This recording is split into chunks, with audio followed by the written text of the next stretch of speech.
Hare Krishna. Welcome to Singam traveller. ఈరోజు మనము రెడ్డి రాజులు పాలించిన కొండవీడు చూడటానికి వెళ్తున్నాము. మీకు కూడా శత్రు దుర్భేద్యమైన కొండవీడు కోట విశేషాలు తెలియజేస్తాను.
కొండపై నుంచి చూస్తే వ్యూ చూడండి, చాలా అద్భుతంగా ఉంది. ఇప్పుడు మనము కొండవీడు కోటలోకి ఎంటర్ అవుతున్నాము.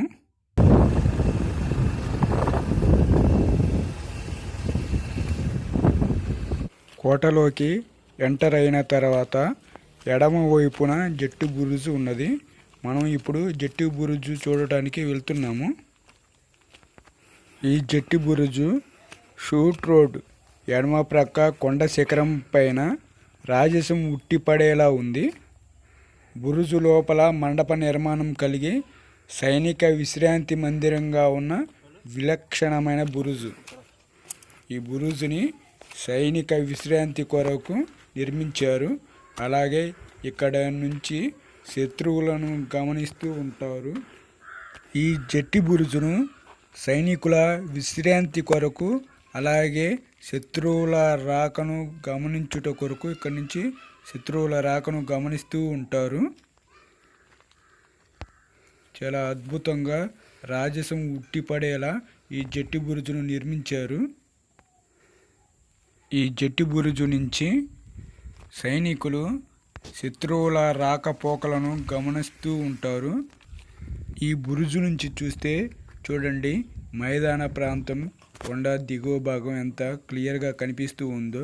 ఘాట్ రోడ్డు కూడా చూడండి, విలేజెస్ ఎంత చిన్నవిగా కనిపిస్తున్నాయో. జట్టి బురుజు చూసిన తర్వాత మనము ఇంకా కోటలోకి ఎంటర్ అవుతున్నాము. ఇది చాలా పెద్ద కోట, శత్రు దుర్భేద్యమైన భయంకరమైన కోట.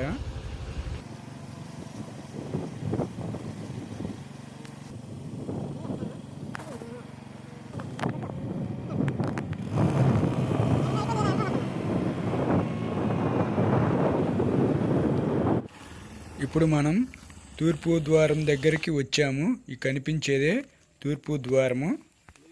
ఈ తూర్పు ద్వారము కొండవీటి రెడ్డి రాజుల ఉత్థాన పతనాలను కల్లారా వీక్షించి ఎంతోమంది కవి పండిత గాయక శిఖామణులకు రాజదర్శన భాగ్యం కల్పించింది. ఈ ద్వారమే 2 కొండలను కలుపుతూ నిర్మించబడినది.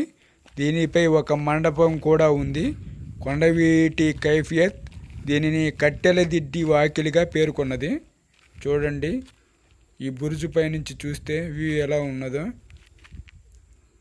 ఇదే తూర్పు ద్వారము, కనిపించేదే మండపం. ఇది మండపం.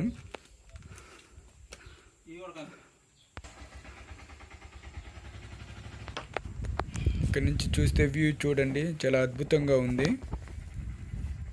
కవి పండితులకు రాజమార్గం కల్పించడం కోసం ఈ బురుజును నిర్మించారు.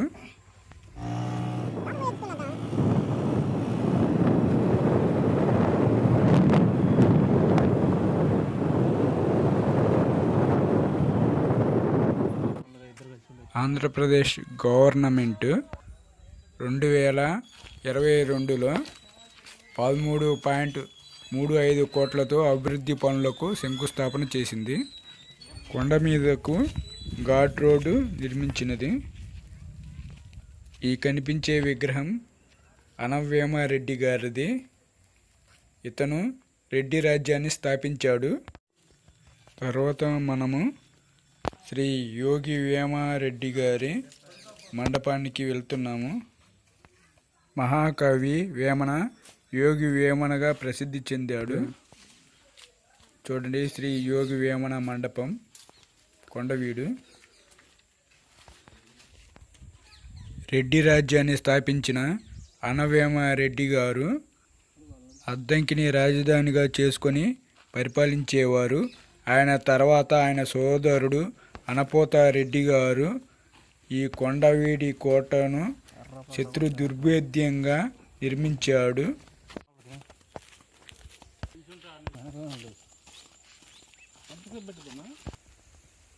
రెడ్డి రాజుల భోజనశాల, అలాగే ఈ ప్రక్కనే పుట్టాలమ్మ చెరువు కూడా ఉంటుంది.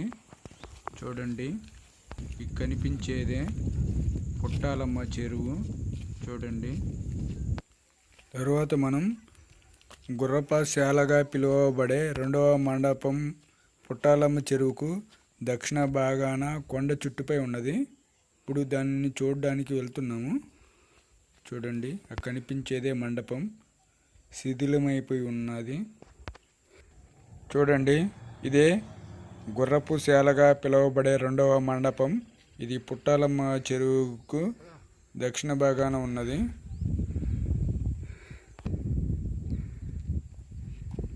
ఈ కొండవీడును సామాన్య శకం 1353లో రెడ్డిరాజు అనపోతారెడ్డి శత్రు దుర్భేద్యమైన కోటగా నిర్మించినట్లు మన్యమాపురం శాసనంలో పేర్కొన్నాడు.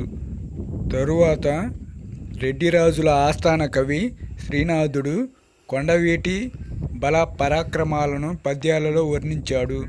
రెడ్డిరాజులు సామాన్య శకం 1424 వరకు కొండవీటిని రాజధానిగా చేసుకొని పశ్చిమాన శ్రీశైలం నుండి తూర్పున సముద్రం వరకు, దక్షిణాన ఉదయగిరి నుండి ఉత్తరాన సింహాచలం వరకు రాజ్య విస్తరణ చేసి పాలించారు. తరువాత రెడ్డి రాజుల అనంతరం గజపతులు, ఆ తరువాత విజయనగర రాజులు ఈ కొండవీడును పాలించినట్లు చారిత్రక ఆధారాలు ఉన్నాయి. కొండ మీద నుంచి చూస్తే చూడండి, కొండవీడు ఎంత స్పష్టంగా శత్రు దుర్భేద్యంగా రెడ్డి రాజులు నిర్మించారో. 2 చెరువులు అలాగే కొండవీడు ఎంత స్పష్టంగా కనిపిస్తూ ఉన్నదో చూశారు కదా ఫ్రెండ్స్. శత్రు దుర్భేద్యమైన రెడ్డి రాజుల కొండవీడును ప్రతి ఒక్కరు తప్పకుండా దర్శించండి. అలాగే మన ఛానల్ని ప్రతి ఒక్కరు తప్పకుండా సబ్స్క్రైబ్ చేసుకోండి.